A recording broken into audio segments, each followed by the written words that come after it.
महाराष्ट्रातील सार्वजनिक वाहतूक व्यवस्थेत एक ऐतिहासिक बदल होणार आहे, जो भविष्यात प्रवाशांशी संवाद साधण्याचा पारंपरिक मार्ग बदलू शकतो।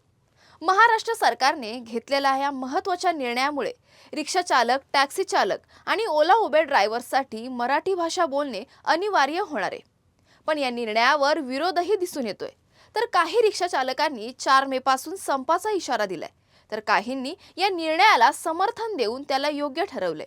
या सर्व मुद्द्यांवर चर्चा करण्यासाठी उद्या एक महत्त्वाची बैठक होणार आहे।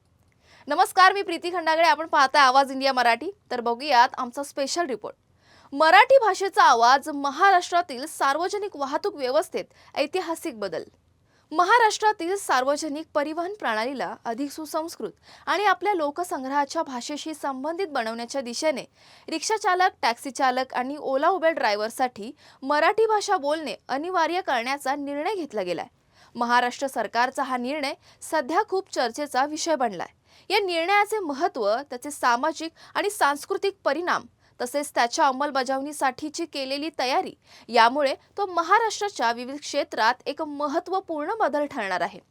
महाराष्ट्र सरकारने सार्वजनिक वाहतूक क्षेत्रात मराठी भाषेच्या वापराला अधिकृत मान्यता देण्याचा निर्णय घेतलाय। परिवहन मंत्री प्रताप सरनाईक यांच्या नेतृत्वाखाली या निर्णयाची अंमलबजावणी सुनिश्चित करण्यासाठी एक बैठक आयोजित करण्यात आली आहे। 2019 मध्ये हा निर्णय घेण्यात आला होता, परंतु परप्रांतीय वाहन चालकांमुळे त्याची अंमलबजावणीत अडचणी येत होत्या, कारण त्या चालकांना मराठी बोलण्यात अडचणी येत होत्या। प्रामुख्याने 1 मे पासून महाराष्ट्रामध्ये रिक्षा, टॅक्सी चालक, तसेच भविष्यामध्ये ओला, उबेर, रॅपिडो किंवा बाईक टॅक्सी यांचं प्रमाण फार मोठ्या प्रमाणामध्ये मुंबई आणि MMR क्षेत्रामध्ये आहे। आणि मराठी भाषिकांना हिंदी भाषा न समजणाऱ्या काही लोकांनी केलेल्या तक्रारीवरून आपण 1 मे पासून RTOच्या माध्यमातून एक उपक्रम आपण करतोय आणि त्या उपक्रमाच्या माध्यमातून तो जो रिक्षा चालक आहे त्याला किंवा टॅक्सी चालक आहे त्याला मराठी भाषा येते की नाही हे आपण तपासणार आहोत। सुरुवातीपासून महाराष्ट्राची आणि प्रामुख्याने परिवहन डिपार्टमेंटची ही भूमिकाच राहिलेली आहे की महाराष्ट्रामध्ये जर तुम्हाला व्यवसाय करायचा असेल तर मराठी येणं अनिवार्य आहे आणि तो आपला अधिकार आहे, आपला तो हक्क आहे। आणि त्या माध्यमातून ही मोहीम आम्ही करतोय। प्रामुख्यानं अनेक साहित्यिकांनी ही मोहीम राबवत असताना मला स्वतः फोन करून सांगितलं होतं की ह्या कामी तुम्ही जो पुढाकार घेताय तो खरोखर अभिमानास्पद आहे आणि आम्ही तुम्हाला तुमच्या खांद्याला खांदा लावून आम्ही काम करायला सोबत तयार आहोत। मी सर्वप्रथम महाराष्ट्रातील तमाम मराठी जनतेच्या वतीनं कोकण मराठी साहित्य परिषदेचे सर्व पदाधिकारी या ठिकाणी आलेले आहेत आणि मुंबई मराठी साहित्य संघाचे सुद्धा सर्व पदाधिकारी या ठिकाणी आलेले। मला म्हणजे अभिमान ह्या गोष्टीचा आहे की अक्षरशः म्हणजे आमिर खानला सुद्धा मराठी शिकवणारी लोक ही आहेत, म्हणजे यांच्यापैकी आमिर खानला मराठी शिकवणारी लोक। आणि मी अनेक चॅनलवर बघितलं की मराठीमध्ये अस्खलित आमिर खान बोलू शकतो, किंबहुना रितेश देशमुख यांची पत्नी जेनेलिया हिला सुद्धा मराठी शिकवणारी लोक ह्यामध्ये आहेत।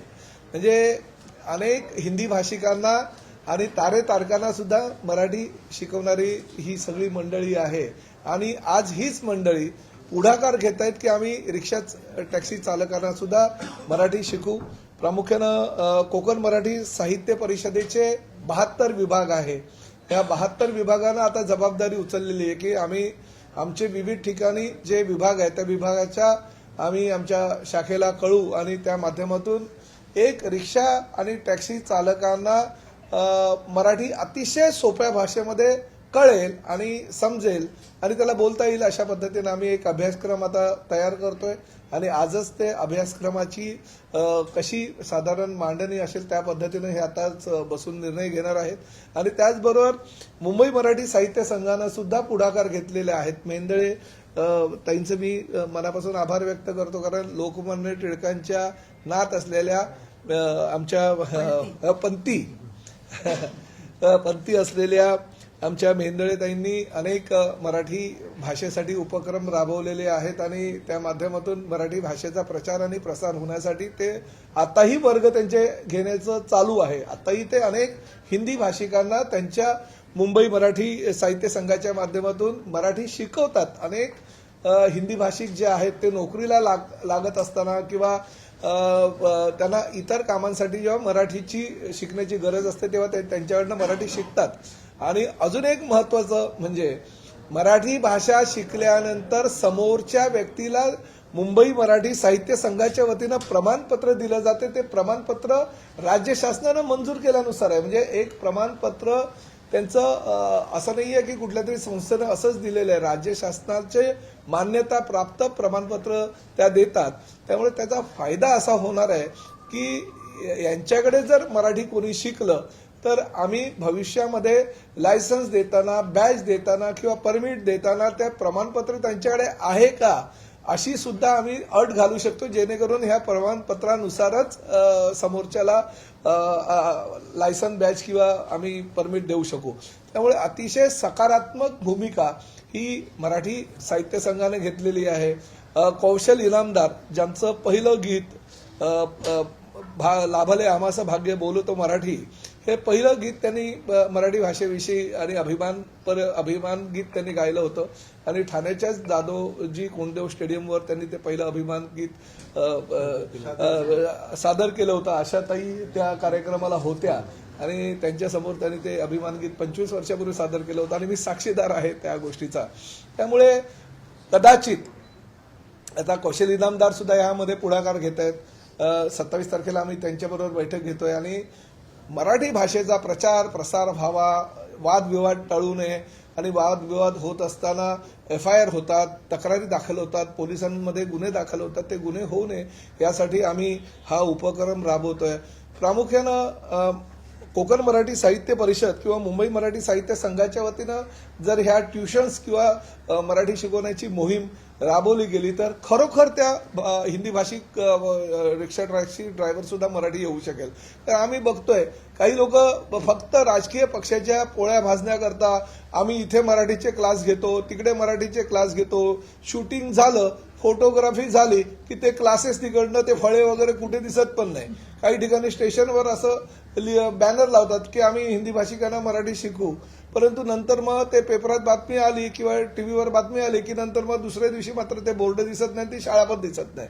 परंतु महाराष्ट्रामध्ये मराठीचा अभिमान असलेली ही जी मंडळी आज बसलेली आहे, जी कोकण मराठी साहित्य परिषदेच्या माध्यमातून गेल्या अनेक वर्षापासून काम करतायत, मुंबई मराठी साहित्य संघाच्या माध्यमातून अनेक हिंदी भाषिकांना त्यांनी मराठी शिकवलेलं आहे, अशी मंडळी आम्ही आता सोबत घेतोय. आणि ह्या मंडळीच्या माध्यमातून आम्ही हिंदी भाषिक ड्रायव्हर्सना हे मराठी शिकवण्याचा निर्णय आज आमच्या RTO डिपार्टमेंटनं घेतलेला आहे. मराठी भाषा शिकण्यासाठी जी काही साधारणतः 2 पानी आपण एक पुस्तिका तयार करतोय आणि त्या पुस्तिका सुद्धा आजच तयार होणार आहे, जेणेकरून 1 मे पासून आम्ही त्याची अंमलबजावणी करण्याच्या सूचना आमच्या RTOच्या अधिकाऱ्यांना देऊ. मराठी भाषा अनिवार्य केल्यास येत्या 4 मे पासून काही रिक्षा चालकांनी संपाचा इशारा दिलाय. त्यांचा आरोप आहे की सरकारने अधिक वेळ द्यावा आणि सुलभतेची योजना करावी. अनेक रिक्षा चालक मराठी शिकण्यास सुरुवात करतात, पण त्यांना थोडा अधिक वेळ लागेल अशी त्यांची मागणी आहे. यासाठी भाजपनेही मराठी शिकवण्यासाठी विविध प्रशिक्षण वर्ग सुरू केलेत. मात्र या निर्णयाचं काहींनी उत्साहात स्वागतही केलंय. महाराष्ट्रातील अनेक लोकांसाठी मराठी भाषा अनिवार्य ठरवणं योग्य ठरतंय. प्रसिद्ध अभिनेता रितेश देशमुख याने निर्णयाचं समर्थन केलंय. या निर्णयाची अंमलबजावणी 1 मे पासून सुरू होणार आहे. परिवहन मंत्री प्रताप सरनाईक यांनी स्पष्ट केलंय की जर रिक्षा चालक, टॅक्सी चालक किंवा ओला उबेर ड्रायव्हर्स मराठी भाषेचा वापर करत नाहीत तर त्यांचे वाहन परवाने रद्द होऊ शकतात. आता 1 तारखेपासून नियम चालू होणार आहे. काय मराठी शिका, मराठी बोला, चांगली गोष्ट आहे. महाराष्ट्रामधील लोक राहतात, महाराष्ट्र में लोग रहते हैं और मराठी का सम्मान होना चाहिए, मराठी बोलना चाहिए और सीखना भी चाहिए. अभी कैसे सरकार ने अभी 15 दिन के अंदर बोले क्या मतलब मराठी सीखो, तो लोग आज 25-25, 30 साल से झारखंड है, बिहार है, यूपी है, साउथ के लोग हैं, सब तरीके के लोग यहाँ पे रिक्शा चलाते हैं. तो लोगों को थोड़ा सा मौका मिलना चाहिए. हे बरोबर आहे, चुकीचं नाही आहे. मराठी आली पाहिजे. मी पण 40 वर्ष इथं झालं, रिक्षा चालवतो, मला पण मराठी येते. मराठी त्यांना टाईम द्या शिकण्यासाठी. बस मला हेच बोलणं आहे की रिक्षावाल्यांना मराठी आली पाहिजे. खरं आहे, महाराष्ट्र आहे, मराठी आली पाहिजे, पण त्यांना टाईम द्या. एकदम तुम्ही सांगता त्यात परमिट कॅन्सल करणार किंवा लायसन्स कॅन्सल करणार असा हा नियम नाही. हा त्यांना टाईम द्या, 6 महिन्याचा टाईम द्या त्यांना, की तुम्ही शिकून घ्या. बोलतो का मराठी सर्वांना आलंच पाहिजे. पहिली गोष्ट म्हणजे महाराष्ट्रामध्ये मराठी आलंच पाहिजे. प्रत्येक कास्टमध्ये गेलो आपण, UP बिहारमध्ये UPच्या गोष्टी करतात आणि मराठी हे सर्वांना आलंच पाहिजे. पहिली गोष्ट महाराष्ट्रामध्ये राहतो तर मराठी आलंच पाहिजे. सही है, नेम के लिए कोई परेशानी नहीं है, मगर क्या गवर्नमेंट को टाइम देना चाहिए रिक्शा वालों के लिए. अब एकदम इमरजेंसी कोई भी फैसला आप गवर्नमेंट के लिए करेंगे, परमिट रद्द कर देंगे. जो 20 साल 30 साल से रिक्शा टैक्सी चला रहे हैं उनका आप 1 महीने के अंदर लाइसेंस रद्द कर देंगे, वो कहाँ जाएंगे. तो 20-30 साल से पब्लिक को सेवा दे रही है महाराष्ट्र के अंदर, मुंबई के अंदर, उनके लिए टाइम देना चाहिए. और रिक्शा वाले कोशिश भी कर रहे हैं कि मराठी सीखें. मराठी का सम्मान है हमारे दिल में, मराठी के लिए कोई अपमान नहीं है. हम बहुत इज्जत करते हैं मराठी की और महाराष्ट्र की, तो इसमें थोड़ा टाइम मिलना चाहिए. मैं तो ये बोलूँगा कि अगर परमिट लाइसेंस आप लोग ने जब दिए, जब वो 40 साल पहले जो दिए उसका क्या करने का, उसको तो मराठी आएगी ही नहीं. वो पढ़ा लिखा था ही नहीं जब रिक्शा लाइन में आया. जब रिक्शा लाइन में आया तो उसको क्या करने का, उसको भीख मांगने लगाने का रास्ते पे, या तो लूटपाट करे या तो किसको मारपीट करे, और क्या करेगा. तो बुढ़ा आदमी जाएगा किधर. हा निर्णय महाराष्ट्राच्या सांस्कृतिक ओळखीला जोपण्यासाठी आणि मराठी भाषेचा प्रचार करण्यासाठी महत्त्वपूर्ण ठरणार आहे. सरकारचा मुख्य उद्देश म्हणजे प्रवाशांशी अधिक सुलभ संवाद साधता यावा आणि मराठी भाषेचा गौरव केला जावा. मराठी भाषेच्या संवर्धनाच्या दृष्टीने हा निर्णय महत्त्वाचा असला तरी कदाचित काही अडचणी असू शकतात. पण या निर्णयामुळे महाराष्ट्रातील सार्वजनिक वाहतूक व्यवस्थेत अधिक सोयीस्कर आणि सुसंस्कृत वातावरण निर्माण होऊ शकतं. या निर्णयाच्या अंमलबजावणीचा प्रत्यक्ष प्रभाव कोणत्याही क्षेत्रात सकारात्मक दिसू शकतो. हा बदल राज्याच्या सांस्कृतिक ओळखीला सुदृढ करणार आहे. आता पाहूया हे परिवर्तन कसं आकार घेतं. याविषयी तुमचं काय मत आहे हे आम्हाला SMS द्वारा नक्की कळवा. अशाच महत्त्वाच्या बातम्या बघण्यासाठी पाहत रहा आवाज इंडिया मराठी, शोध सत्याचा.